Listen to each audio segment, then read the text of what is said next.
Hello and welcome to this edition of the Vermont Report on Palestine-Israel. I'm Mark Hage.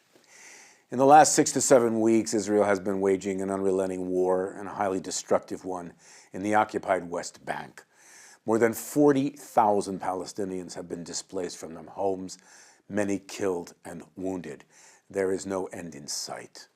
And in Gaza, though a fragile ceasefire is still holding, Israel has violated it hundreds of times and has withheld critical humanitarian aid. Now, I want to be clear, allowing massive amounts of humanitarian aid into the Gaza Strip is a fundamental condition of the ceasefire.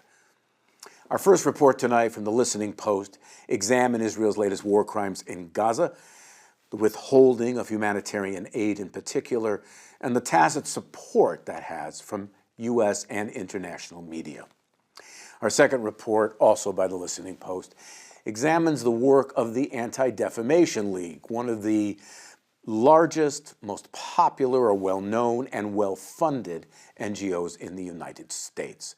This report, though, examines the ADL's weaponization of anti-Semitism to hold Israel, or not hold Israel accountable, I should say, for its war crimes in Gaza and the West Bank, and also its conflation of anti-Zionism with anti-Semitism.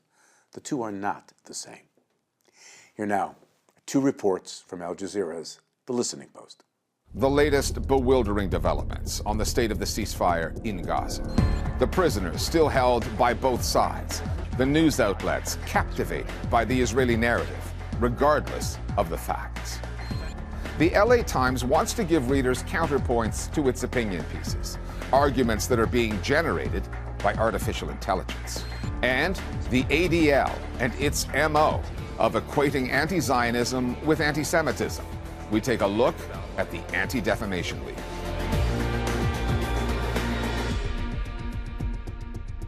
"17 months into the genocide in Gaza, we have reached yet another critical stage. Israel has resumed its blockade of humanitarian aid and threatened to cut off the supply of water and power to desperate Palestinians, all because Hamas has refused to agree to change the deal the two sides signed 7 weeks ago and free more Israeli captives. The headlines now coming out of the international media would have you believe that Hamas, and not the Netanyahu government, has demanded these changes to the ceasefire agreement.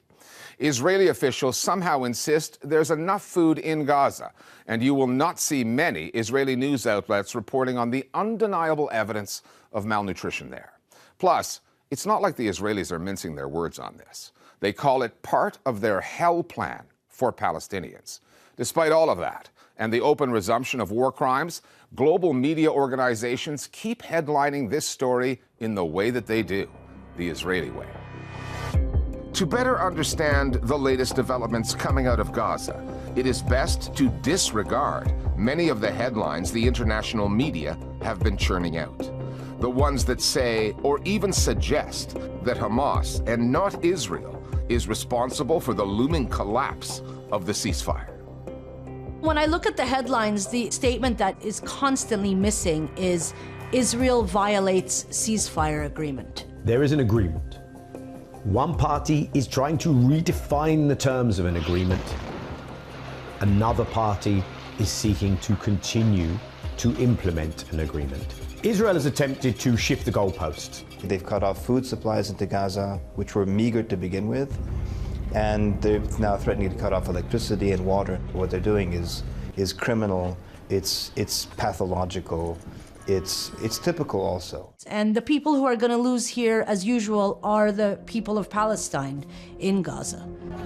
Another underreported aspect of this story, Israel, which has long denied that it's been blocking humanitarian aid from getting into Gaza, persistently saying it's much more complicated than that, is now admitting that is what it's doing.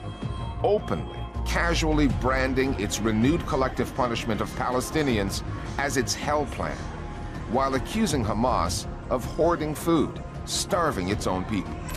Trotting out government spokesmen like David Mencer, who have sunk to new levels of depravity in order to defend the morally indefensible. Hamas have hoarded for months and months of supplies. They have enough food to fuel an obesity epidemic. Typical Israeli propaganda, this complete denial that anything untoward has ever happened in the Gaza Strip, least of all a policy of starvation resulting in famine. One aspect of Israeli propaganda has been kind of systematic body shaming. Whenever they come across a Palestinian journalist or civil servant or anyone else who doesn't have a perfect physique, it's, you know, famine, what famine? Look at how much this person weighs. Reminder that this is the same David Mencer who said that the burning of the 20-year-old Palestinian young man who was tied up to an IV still in the Gaza hospital, he referred to that incident as Pollywood, a version of Hollywood. There is an element of what we call here in Israel, Hollywood, fabrication of these sorts of events within Gaza. Now, David Mencer would make Joseph Goebbels blush in the amount of lying that he has done over the past 16 months. We have seen Palestinian children die from malnourishment, so there is really no evidence to back up anything that David Mencer says. What we're seeing is an attempt to preemptively justify the next round of war crimes, priming domestic and international opinion, and let's use the correct words. The horrendous lies, deceit, dishonesty are going to be taken to a new level. Given these statements, I would expect that the next thing we will hear from the Israeli officials is that don't worry when you see Gazans looking gaunt and famished, it's probably just that there's too much Ozempic in Gaza that they've been taking. That's the level of absurdity and inhumanity that this has reached. As it happens, absurdity and inhumanity are both at the core of Donald Trump's plan to ethnically cleanse Gaza, as depicted in an AI video that Trump shared of what the new Gaza would look like. As ludicrous as that proposal is, moving 2 million Palestinians to Egypt, Jordan, and beyond, and magically transforming the Strip into a beach resort, at least it produced a reaction from Arab leaders. They gathered in Cairo this past week, where they backed an alternative plan put forward by the Sisi government, in which Hamas would surrender its control of Gaza to the Palestinian Authority, with Egypt also playing a major role, overseeing a reconstruction project that would cost $53 billion. The Trump administration initially gave that proposal the thumbs down, but has shifted since, saying it's prepared to discuss it. Not that Palestinians had placed much hope in an Arab summit meeting that came so late in the game. Palestinians, can't really rely on their Arab neighbors. Take the King of Jordan, who sat in front of Trump and kept bowing his head and saying, we will try and do what we can to help Trump bring about peace. And you see Dubai having all of these agreements with Israel. And that includes Egypt. They have shown time and again that they will not do anything for the Palestinians. What has changed with Trump's proposal is that Palestinians will no longer be slaughtered in their homeland, but will be collectively expelled to Egypt, Jordan, and elsewhere. Trump is basically asking these Arab leaders to participate in an initiative that is tantamount to these leaders signing their own political death warrants, and they're not prepared to commit political suicide for the sake of good relations with the United States and Israel. It is on that basis that their role has begun to transform from inert spectators to more active governments with a stake in the matter. No Arab people will accept the ethnic cleansing of Gaza. So Arab regimes are trying to buy time in order to look like they're trying to do something, whereas in fact they're not really doing much of anything, and I can't see how any of these plans are going to come to fruition, given that they're all premised on Hamas basically dissolving itself somehow and disappearing into the sand. That's not going to happen. And one part of the problem is there is not Palestinian leadership. This should be a Palestinian plan, agreed in a unified fashion. But we don't have a Palestinian leadership willing, empowered, capable of, you know what? Goading, haranguing, embarrassing even Arab states into getting further from that US-Israeli dictated comfort zone. Donald Trump was in that zone on Wednesday night when he posted what he called his last warning to Hamas and the people of Gaza. Release all the Israeli captives or you are dead. The majority of Israeli media outlets might welcome that message. But that same day, Israeli officials appear to have leaked information to the American outlet Axios in order to derail a development they didn't like, that the Trump administration was in direct, secret talks with Hamas over the remaining captives and how to end the war in Gaza. Prior to that, when the Netanyahu government chose to sabotage the ceasefire and cut off food, water, and electricity to Gaza, it leaked that news via two Israeli outlets, the state-owned network Khan and the newspaper Israel Hayom. Benjamin Netanyahu knows those organizations are in his corner, along with countless other ones overseas. Thank you, Jonathan, for expressing emotionally the huge emotional pain that we're all enduring right now in Israel. Thank you. Many of us no longer have an ability to either be disappointed or shocked in the media coverage. It has stretched the credibility of that reporting beyond snapping point. The party trying to necessitate more war, more killing, more war crimes is the party that is given a break in the media, listened to, quoted, and interviewed as credible sources from the Israeli government, from the Israeli military. And they still have plenty of weapons. Tons and tons and tons of them. The reason why more and more people don't turn to the New York Times or CNN is because they recognize these media outlets for what they are. Tools. They're complicit in the story that they're helping to manufacture. I don't think it's possible that American newspaper editors don't understand what's happening, can't understand the lies coming out of Tel Aviv. It's clear that they are invested in the perpetuation of the genocide in Gaza. To say that they failed is to be generous. It's not a failure. It's a success. They've succeeded in repackaging Israeli narratives for the consumption of Western audiences.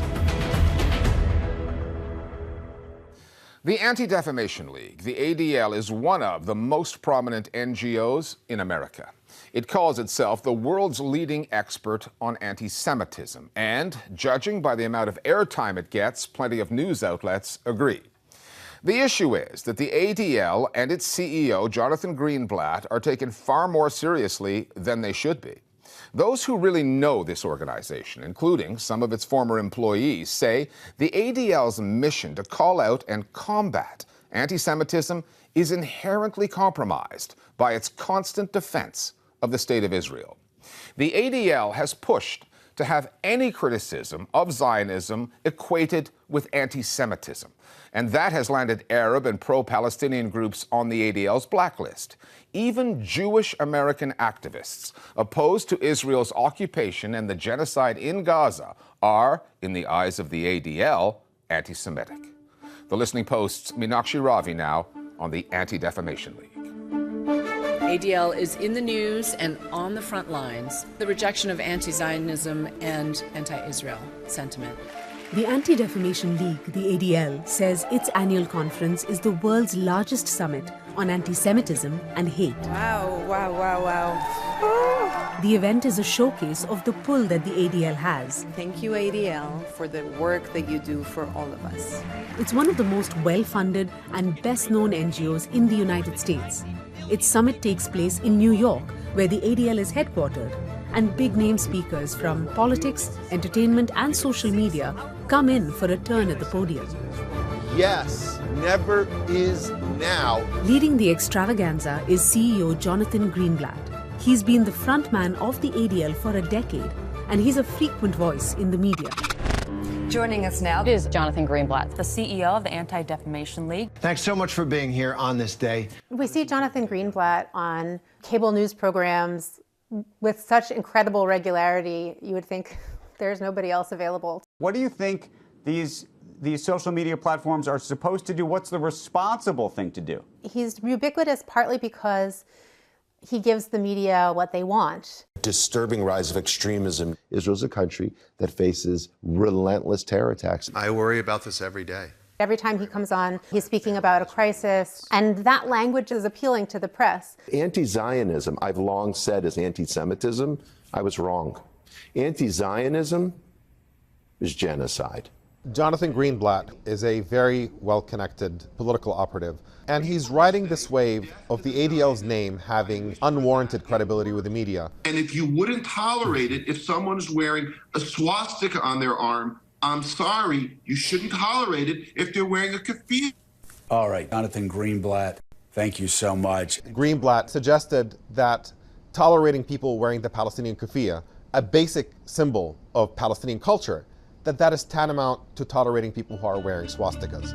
He speaks very authoritatively and confidently, but he uses that confidence to aggressively weaponize the charge of anti-Semitism in order to silence any criticism of Israel. We wrote to the ADL for a response to this characterization of its work, that the organization and its CEO label criticism of Israel as anti-Semitic. We didn't get a response, and that didn't come as a surprise. Greenblatt has made clear what he thinks of Al Jazeera's output. The Al Jazeera effect. So pumping propaganda 24/7, across people's cell phones and on their television screens. The ADL was founded in 1913 when waves of anti-Semitism were sweeping across Europe and the United States, and just 3 decades before the rise of Hitler in Germany. The ADL now calls itself the world's leading expert on anti-Semitism. On its website, the organization lists its activities, and its studies on anti-Semitism have become a fixture in American media. Big increase in anti-Semitic behavior in Florida, that according to the Anti-Defamation League. You have just finished a report the ADL has on how many incidents we saw in 2018. We're at historic numbers. It is horrible what is happening. I know that you are tracking more incidents. A troubling new survey from the Anti-Defamation League showing that anti-Semitism is on the rise in America. The ADL does document anti-Semitic incidents, and many of the incidents they document are genuinely anti-Semitic. For example, people being harassed for wearing kippot in public. But especially recently, a lot of the incidents that they've documented as anti-Semitic are actually just protests for Palestinian rights, including protests led and organized by American Jews. What they do with their data is consistently conflate anti-Zionism with anti-Semitism, criticism of Israel with anti-Semitism, and that conflation gives them much wider room in order to weaponize that spear in a way that is really effective. The anti-Israel groups on campus are planning a week of rage. I can't think of anything more grotesque than these pro-Hamas groups. There's no question, of course, that there is a rise in anti-Semitism in the United States right now. But when you add every pro-Palestine rally that is taking place in the country, numbering over 1,000 events in their statistics as anti-Semitic incidents, we no longer know what the real statistics are. And when you add on top of that the fact that so much of the instances that they recount are confidential and they don't disclose any details about them, it is difficult for any outside party to really discern whether that data is accurate or not. And by amplifying and uncritically reporting on the ADL's claims of what does and doesn't constitute anti-Semitism, the media is complicit in diverting attention from the real threats of anti-Semitism, from the anti-Semites in the cabinet of the Trump administration, and instead focusing it on 19-year-old activists who are being deported out of this country. Those deportations of pro-Palestine activists and students have not begun. However, the chances of them happening increased exponentially after Donald Trump renewed an executive order from his first term to, quote, combat anti-Semitism and explore ways to expel pro-Palestine activists from the United States. We've begun the process of deporting foreign terrorists, jihadists, and Hamas sympathizers. The Trumpian political movement, which counts white supremacists and self-confessed, quote, Jew haters amongst some of its most ardent supporters, should be a clear point of focus for the ADL's critique. And in the early years of Trump's first term, that was the case. While it's a bit unclear what the president was trying to say in terms of who Jews are disloyal to, I will be exactly clear on what that was: anti-Semitism. However, it was clear that the relationship between Trump and anti-Semites wasn't going to affect the one between Trump and the State of Israel, and particularly with Prime Minister Benjamin Netanyahu. The ADL changed its tune. Look, I'm optimistic about the Trump administration. A key thing to understand about the ADL is that it has always had these two aspects of its mission, the fighting anti-Semitism aspect and the defending Israel aspect, although obviously it claims that they're one and the same. But over the years, the defending Israel aspect has both increased in priority and increased in the amount in which it conflicts with and actually undermines the other part of the ADL's mission. The ADL decided that it's not just Palestinian advocates for a free Palestine who are the enemy. They've also decided that groups like Jewish Voice for Peace is the enemy as well. So SJP, JVP, and CARE, these groups epitomize the radical left. We'll use our litigation skills to hold them accountable for their harm. When you have progressive Jewish organizations like Jewish Voice for Peace, and If Not Now, and many others, standing up and saying, no, Israeli war crimes do not represent the American Jewish community or the world Jewish community, and insisting on standing in solidarity with Palestinians. If not now, we want to welcome you here. That undermines the narrative that the ADL is pushing, and that is precisely why they make a target out of progressive Jewish organizations. The ADL has declared Jewish Voice for Peace to be anti-Semitic. Jewish Voice for Peace is an organization of at least 300,000 Jews. It has now said that the Jewish Voice for Peace is not really Jewish, that it's Arab propaganda. Now they're trying to actually discredit the Jewishness of Jews on the left. Leftist Jews are anti-Semitic. Critics of Zionism, anti-Semitic. Pro-Palestinian symbols and chants, all anti-Semitic. In a world the ADL says is exploding with anti-Semitism, it was almost refreshing to hear the organization say what it doesn't deem anti-Semitic. Thank you. Elon Musk's repeated raised arm salutes, deployed just after Trump's swearing in, were taken by many as a symbol, designed to appeal to fascists and anti-Semites within the MAGA movement. The ADL was quick to tweet out a different interpretation, one considerably kinder to Musk. Some context for the Musk incident, I think, is really important. Musk was at war with the ADL when he first took over Twitter. The ADL accused him of allowing anti-Semitism on Twitter, now X, to flourish. When Elon Musk is amplifying these people, it's very problematic. And the only thing that has changed since is that in an attempt to redeem his image, Elon Musk traveled to Israel, palled around with Benjamin Netanyahu, and decided to start amplifying anti-Palestinian and pro-Israel propaganda. And all of a sudden, the ADL no longer has a problem with Elon Musk.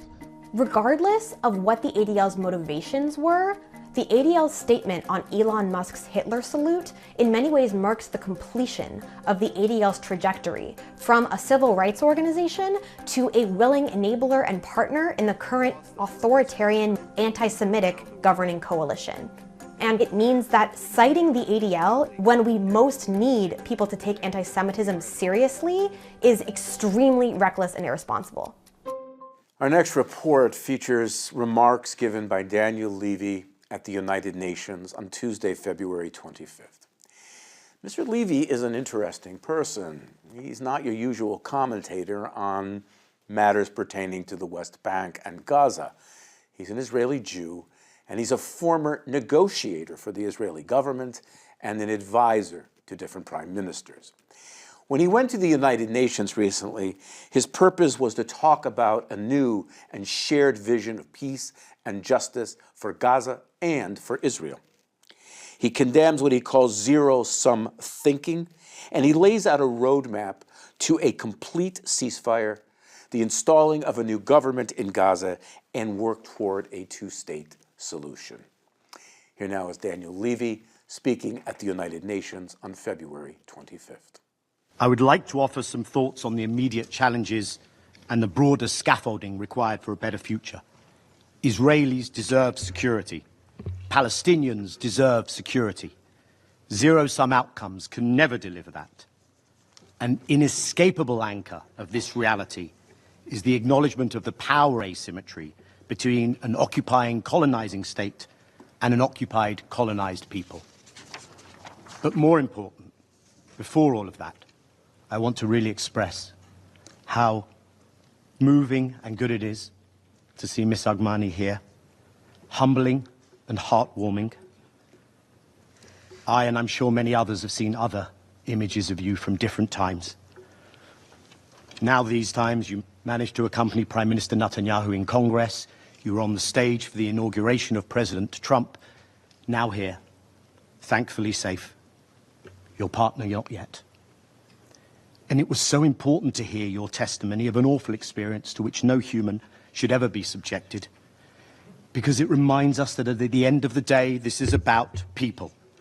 Each story deeply personal, your strength in the face of adversity, the thousands upon thousands of stories of individual hardship, Israelis both fallen and still held captive, the tens of thousands of Palestinians killed, many more maimed, starved, lives devastated, schools, hospitals, shelters, entire neighborhoods destroyed, and yet the remarkable resilience also of Palestinians.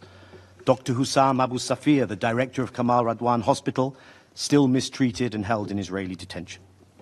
One really must not forget the names of the Bibas children, Ariel and Kafir, the circumstances of their death, nor the name of Leila Al-Khatib, a 2-year-old Palestinian killed in her home in the occupied West Bank just days ago while eating dinner with her family, or 5-year-old Hind Rajab, bombed and denied medical attention, dead with her family. Those lost in the turned-off incubators of Al-Shifa Hospital. A minute of silence for each of the Bibas children would be appropriate, as would a minute of silence for each of the more than 18,000 Palestinian children murdered in Israel's devastation of Gaza. That silence would extend to over 300 hours. And our task is to prevent that conflict and that human suffering. And it results from political conflict, preventable tragedies, and the many more tragedies that await if steps are not taken. When you peel back the layers, we are all people and we are all born equal.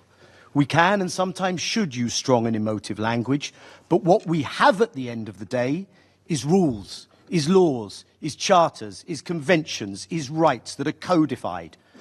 Not what is seen in the eye of the beholder, not what is subjective, something that is supposed to, not always, is be applied and not ignored for some.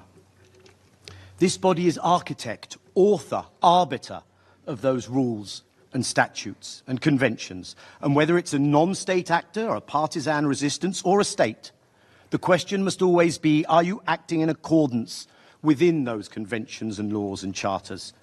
When Hamas is culpable, it is held accountable, sanctioned. When an ambassador of a state stands at a UN podium with a little shredding machine and shreds the UN Charter, that's a gimmick. But when a state, like Israel, conducts itself in ways that render the Charter meaningless and which assault those conventions, including on genocide, rights, norms and laws that this body holds dear, then that is a challenge that cannot be allowed to pass. It is the kind of affront which decades ago led to apartheid South Africa being suspended from active participation at the UN. The prevention of humanitarian assistance, the targeting of aid workers and even of workers of this institution, all while attacking the bodies that uphold international law, the International Court of Justice, the International Criminal Court, and claiming the moral high ground while making specious accusations that somehow upholding the law is motivated by anti-Semitism. That worries me because it also cheapens what is a very real and dangerous phenomenon of anti-Semitism. As I have suggested before to this chamber, the absence of accountability, absolute impunity, is a guarantor of perpetual conflict. And I would put it to you that ultimately it does the people of Israel no favors either. I want to offer a very brief checklist of what, in an immediate and more medium term, scaffolding could be on which one could construct peace. The first that has been referred to already is the imperative of maintaining and completing this ceasefire, the release of all the Israelis, your partner included, The exchange of prisoners, the full Israeli military withdrawal, the surging of humanitarian assistance, which should never have been prevented. That requires the parties to implement their commitments. It will require the withheld Palestinian prisoner release to be made good on. It requires the role of the guarantors. There is good reason to fear that this could collapse. There is good reason to fear a resumption of those tragedies, and in particular, a possible renewed attempt to permanently depopulate the north of Gaza. A number of the families of those being held still in Israel, those being held in Gaza, the families in Israel, including some who have been released, have taken to the squares and towns of Israel out of fear that the intention of their own government is not to see this through. 2, the premise for a full ceasefire must learn from history and be based on reality. Hamas non-governance in Gaza is achievable. The movement itself has said so. But no party to a conflict will negotiate its own dissolution unless it is destroyed on the battlefield or unless the root causes of the conflict are addressed. Hamas has not been defeated, and there will be resistance as long as there is the structural violence of occupation and apartheid. It is that simple. 3, a familiar pattern of displacing Palestinians from refugee camps, 40,000 so far, of destroying infrastructure, is being enacted now by Israel in the occupied West Bank. And Israeli government ministers are threatening to annex the territory and make life untenable for Palestinians. This after the ICJ designated the entirety of the occupation as illegal. As we enter the month of Ramadan, there are reasons to be concerned that provocations might intensify in Jerusalem and at Al-Aqsa. In an environment in which ethnic cleansing is openly discussed, we should not be surprised if that thought also comes to the West Bank. 4, attempts to terminate the functioning of UNRWA are an integral part of this pattern. This body should be in no doubt that abruptly imploding UNRWA will contribute to greater insecurity and despair, a greater vacuum, and an escalating social and political crisis. One thing it will not do, though, is change the status of the refugees or negate their rights. 5, one of the most dangerous developments this body must be seized of is the lurch towards zero-sum thinking. Maybe it could be called the apartheid is not enough camp, whereby the very continued physical presence of Palestinians is something that part of the Israeli polity cannot abide. The unlawful forced displacement of Palestinians must not be endorsed or encouraged by any state, let alone a P5 state. Nothing can be more dangerous for either peoples than the notion that one people will be removed from the land. We know the circumstances under which many Jews came to this area. We know attempts have been made in the past to remove Palestinians.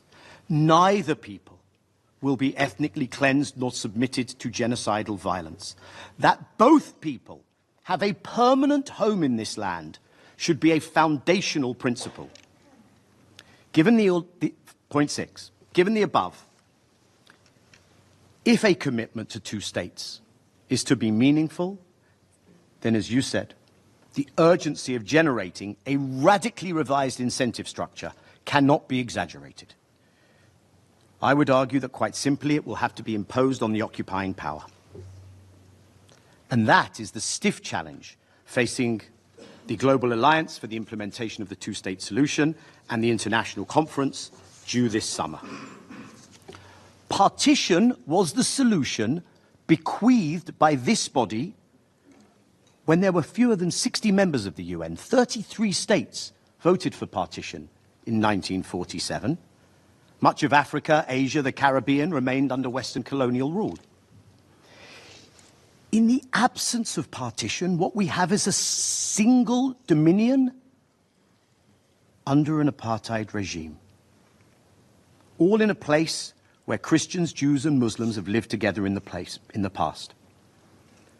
How much longer can we ignore that in that single dominion, the legitimate alternative is the full enfranchisement, equal and democratic rights of all of those within that space? Let me close by saying that I think we do see a surrounding region keen to more actively assist in resolving this, not to normalize with occupation, but to integrate under peace and equality. In the global majority South, we have seen new waves of solidarity and something of the spirit of Bandung of 70 years ago. The launching of the Hague Group just 3 weeks ago takes this solidarity to a new level.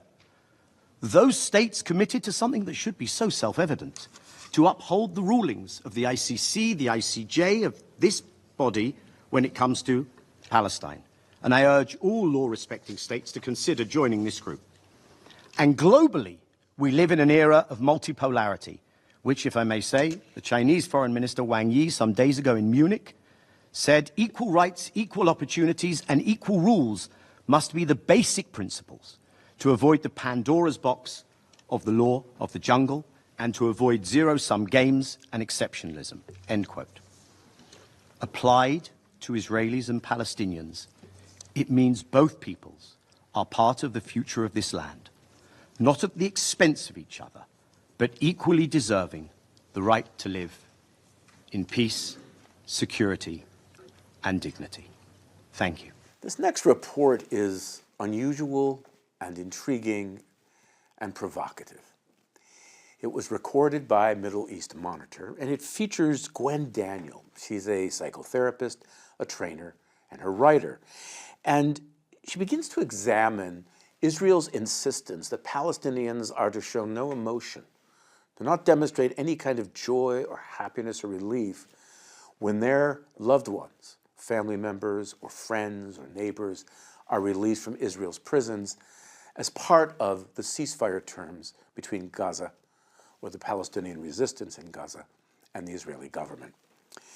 Daniel discovers the Israeli diktat that in the first exchanges of prisoners from the Gaza Strip, again, consistent with the ceasefire, Palestinians welcoming back their loved ones must not demonstrate any joy or celebration. And she asks what this intended prohibition on emotion is intended to convey or accomplish. Standing in stark contrast to the public outpouring of emotion that greeting the release of Israeli Jewish captives, Daniel argues that the banning of joy fits with a pattern of surveillance over not only movements, activities, and speech of Palestinians, but also their very emotions. Consequently, she says, the images of Palestinians defying this command, celebrating the return of their loved ones, signifies an insistence upon the right to life and freedom and to give voice to the most elemental human emotions, be it joy, sorrow, pride, and anger. Here now is Gwen Daniel, courtesy of Middle East Monitor. In his powerful 1984 article, Permission to Narrate, Edward Said said, "The Palestinian narrative has never been officially admitted to Israeli history, except as that of non-Jews, whose inert presence in Palestine was a nuisance to be ignored or expelled." Said used the word inert, of course, not descriptively, but to conjure up the Zionist fantasy of the ideal Palestinian body. Perhaps for the colonizer, this ideal body should be lifeless or disappeared. But given the stubborn persistence of Palestinians to remain living on their own land, they should cause as little disturbance to the colonizers as possible. Along with no displays of cultural identity, there must be no passion, no pride, no joy, no sorrow, no anger, indeed, no demonstrable emotions that might trouble their oppressors. The late Palestinian psychologist Adib Jarrah, referring to the narcissism which characterized so much Israeli discourse about Palestinians, said in 2016, "We must be the only oppressed people whose job it is to make our oppressors feel good about themselves." His words were revived when Israel issued a diktat that in the first exchanges of prisoners as part of the current Gaza ceasefire, Palestinians welcoming back their loved ones must not demonstrate any public joy or celebration. These orders were reinforced by soldiers arriving at the family homes of those about to be released. Most prisoners released in the first round were women subject to illegal incarceration, and they were held until it was dark. Needless to say, they were greeted with exuberant joy by all those who waited up for their return. We should pause and ask the question, what does this attempted prohibition of public joy signify? It stands in stark contrast to the public outpouring of emotion that greeted the release of Israeli captives. It reflects narcissism, a sense of entitlement, and a belief that only the feelings of Jewish Israeli citizens matter. This is reinforced by the impunity granted to Israel by Western governments to consider only its own needs and interests. It is mirrored by mainstream media that covers the suffering of Israeli captives and their families in detail, elaborating their individual narratives, always referring to them by name, while Palestinians held in Israeli jails are mostly portrayed as an incoherent mass with individual stories rarely attached. For example, the New York Times has published extensive human interest stories about the released female Israeli soldiers, but failed to cover in any detail the detention of the heroic Dr. Hussam Abu Safir. This focus on Israeli Jewish feelings alone has been and continues to be replicated in the demand that anyone speaking about Palestinian suffering must first condemn the Hamas attacks of 7th of October 2023. That day has been subject to continual coverage on Israeli media, amplifying a sense of fear and victimhood and reinforcing a shocking indifference to the genocide being waged less than 80 kilometers from Tel Aviv. Author Naomi Klein referred to this as the weaponization of trauma, arguing that the state of shock from 7 October is maintained so that people are kept in a state of raw emotion that precludes any possibility for empathy, thoughtful analysis, guilt or shame about the genocidal campaign taking place supposedly in their name. The obverse of this hyper-emotionality is the refusal to accept that Palestinians are entitled to any emotional display, and to label such displays as a threat, as disruptive, as inimical to the public good. It fits with a pattern of surveillance, not only over the movements, activity and speech of Palestinians, but also over their emotions. Policing of emotions is another aspect of the deep intrusion of a settler colonial state into the subject people. For example, Palestinians held up for hours at checkpoints cannot express frustration by shouting or hooting their horns, as they will be punished. Feelings of rage and fury thus have to be suppressed. These emotional experiences are mirrored in the way that Palestinians speaking to the Western media often feel they have to measure every word so they don't come across too forcefully or emotionally and risk alienating their interviewer or conforming to colonizing tropes of the over-emotional, irrational native so well analysed by Said in his book Orientalism. Public displays of emotion, whether joy at the release of prisoners or grief at the burial of martyrs, are policed in multiple ways. Israel has long had a practice of refusing to return the bodies of Palestinians subjected to extrajudicial killing, invariably accused of terrorism, but assassinated before they had a chance to stand trial. In these cases, the body is often held as a bargaining chip and a means of control. Former Israeli Defense Minister Moshe Yaalon admitted in 2015 to refusing to return the bodies of slain Palestinians unless their funerals were kept as modest family affairs held at night. He threatened that when this does not happen, we will not return them, even if it means us burying them ourselves. The distress caused to Palestinian families by having to bury their loved ones under such imposed conditions is compounded by an inability to perform Muslim burial rituals and the very poor state of a body that has been deep frozen for weeks. But expressions of distress or anger aroused by these intolerable conditions are seen by those as power only as a political threat or as promoting violence against Israelis. One of the most egregious examples of disrupting public grief took place in 2022 in occupied East Jerusalem at the funeral of Shireen Abu Akleh, the renowned Al Jazeera journalist. Israeli soldiers attacked the pallbearers, almost causing her casket to fall to the ground. The fact that they saw fit to do this at the funeral of a woman, an iconic figure beloved by millions in the Arab world, and moreover killed by an Israeli soldier, indicates how little Israel and the US care about causing hurt or offence to Arab public opinion.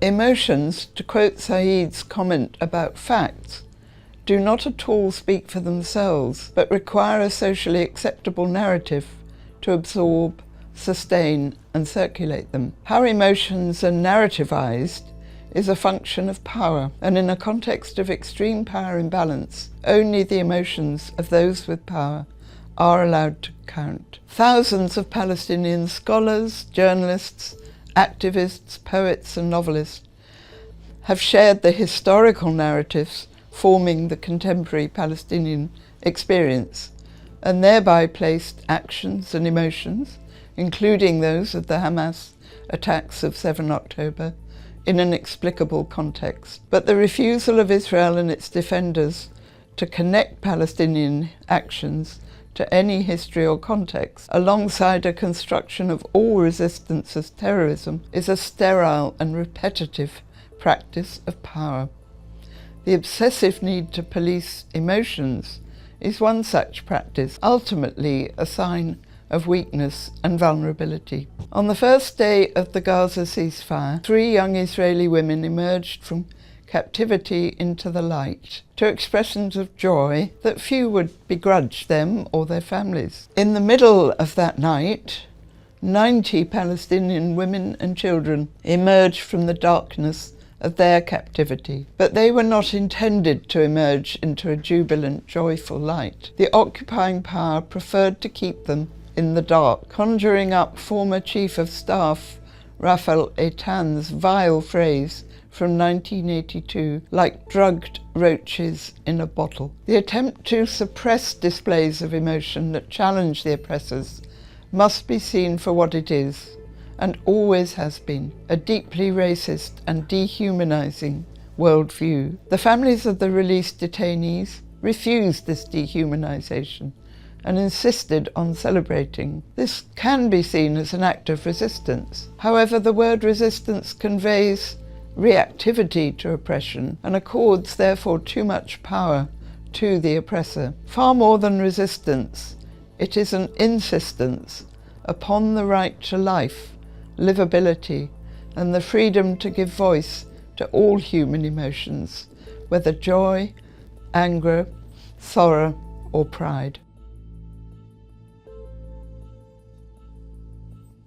And finally, British-Tunisian writer and Middle East policy expert Soumaya Ghannouchi, also recorded by Middle East Monitor, explains that standing with Palestine means standing against the machinery of oppression, domination, and apartheid.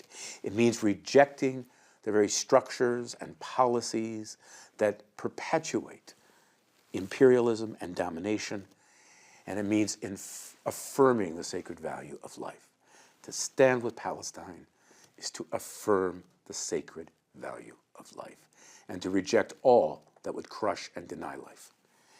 Now, Ghannouchi argues that, quote, the battle for Palestine is at the heart of the battle for the soul of humanity.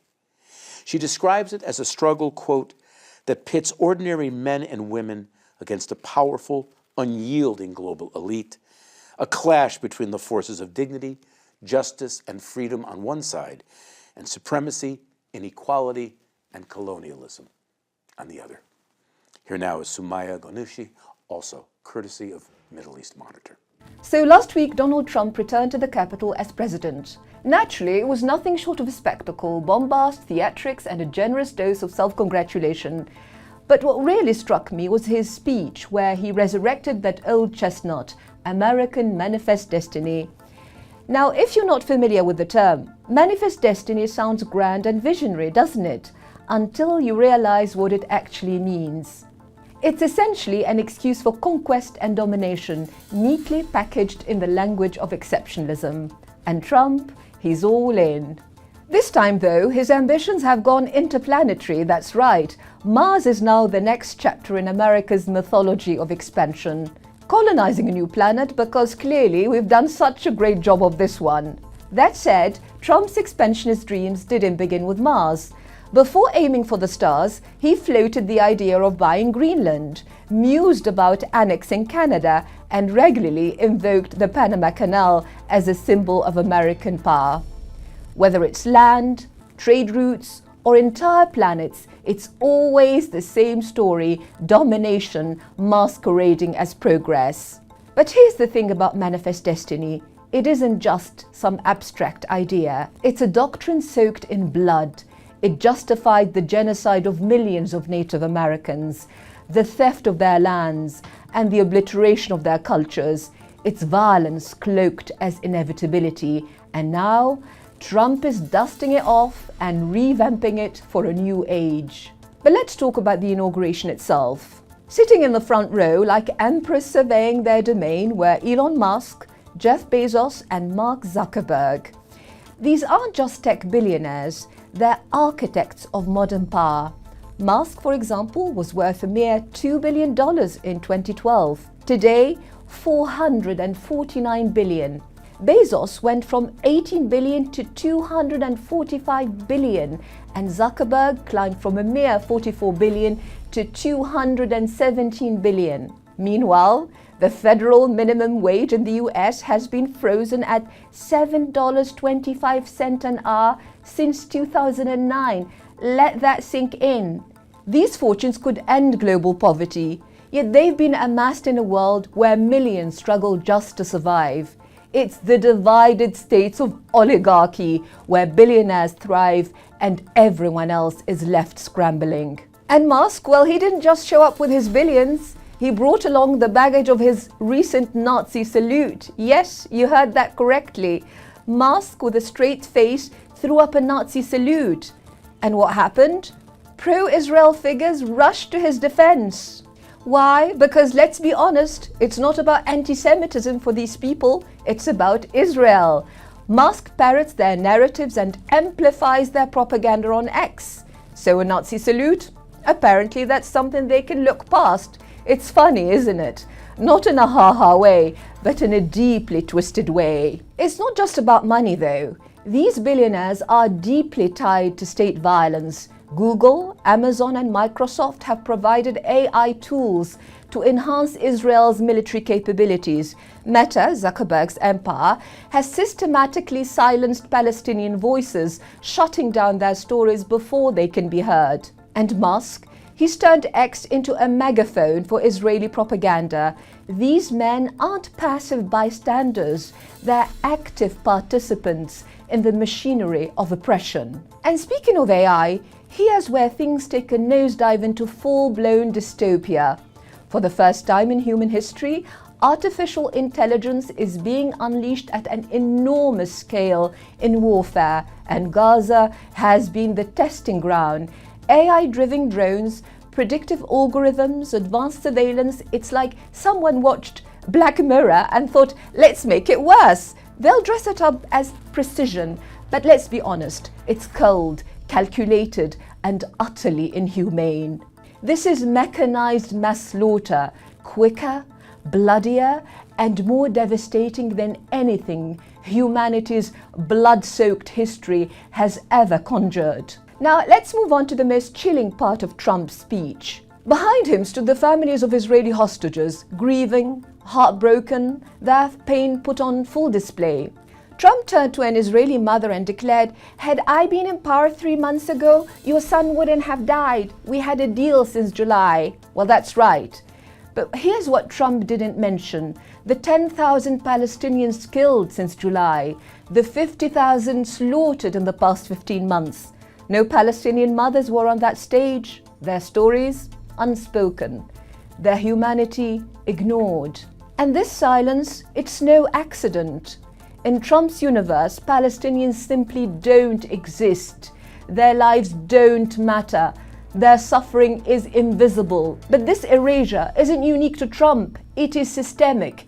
It's baked into the fabric of global power. That Trump is now casually floating the idea of ethnically cleansing Gaza is hardly surprising. And why? To make way for glossy sea view real estate developments. Just imagine luxury beachfront flats perched atop the rubble of a war zone. Charming, isn't it? But let's not kid ourselves. This level of callousness isn't unique to Trump. In a recent interview with MSNBC, Biden admitted he had warned Netanyahu not to carpet bomb Gaza. How compassionate of him. And Netanyahu's chilling response? Well, you did it, referencing the firebombing of Dresden and the atomic bomb dropped on Hiroshima. And despite knowing Netanyahu's full intent, Biden still approved the transfer of 50,000 tons of bombs to Israel.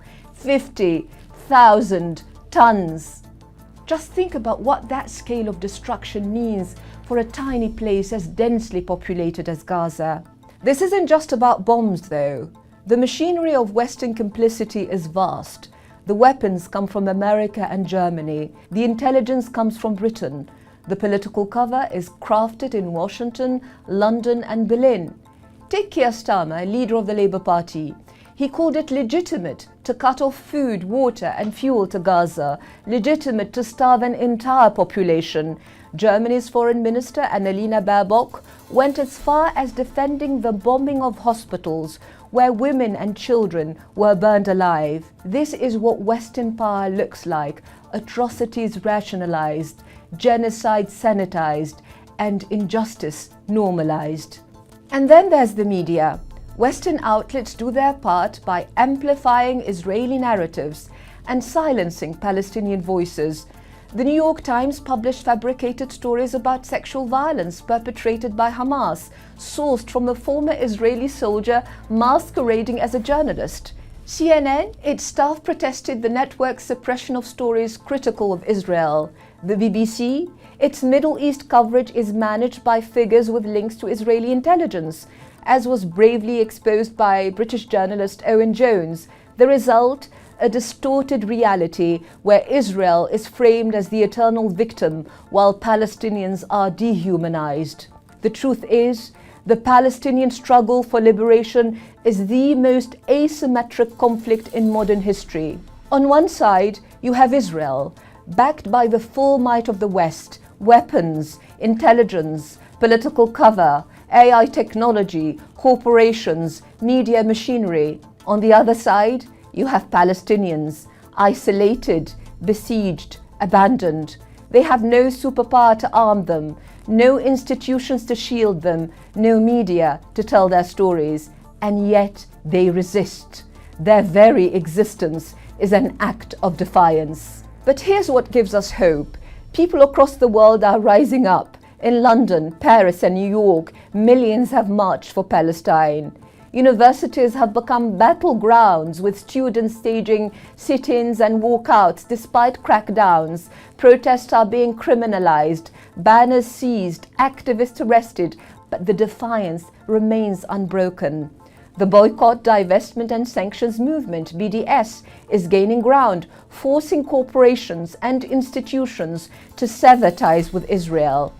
And international legal bodies like the International Criminal Court, the International Court of Justice, human rights organizations are investigating Israeli war crimes, despite relentless attempts by Western governments to shield their ally.